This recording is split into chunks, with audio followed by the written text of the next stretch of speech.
Hello YouTubers, तर चला आज करूया करवंदाची चटणी.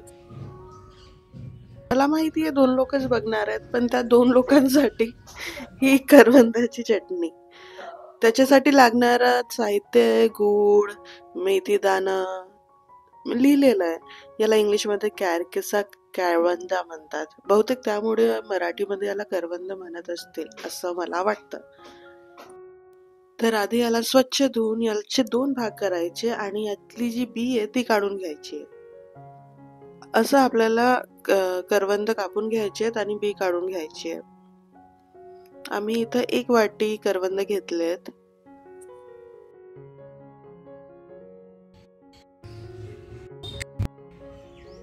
आता आपल्याला एक पातेला घ्यायचं आहे, कमी आचेवर ठेवायचं आहे त्याला आणि त्याच्यात 1 पडी तेल टाकायचंय.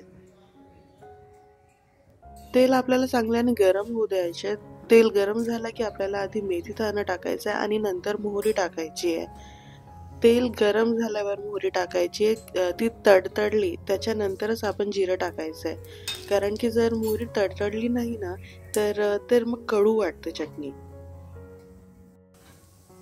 आता आपल्याला बाकीचं साहित्य टाकायचं आहे, म्हणजे की हळद, मीठ, करवंद आणि हे सगळं आपल्याला पटापट टाकायचे आहेत, कारण की मीठ तिखट जळू नये म्हणून.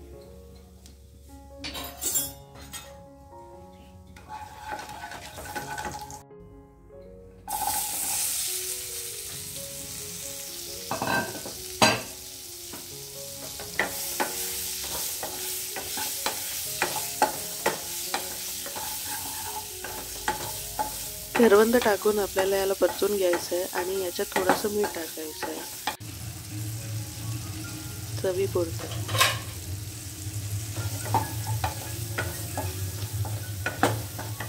आता आपल्याला याच्यात 1 वाटी गूळ टाकायचा आहे. गूळ जर आपण किसू तरी चालतं, कारण की गूळ जे गरम होऊन विरघळतंच, तर ती एक स्टेप वाचते आपली किसायची गुळाला.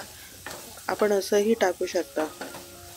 आणि याच्यात किंचित पाणी टाकायचं आहे, थोडंसं शिजू द्यायला आणि झाकून ठेवायचं आहे 10 मिनिटं.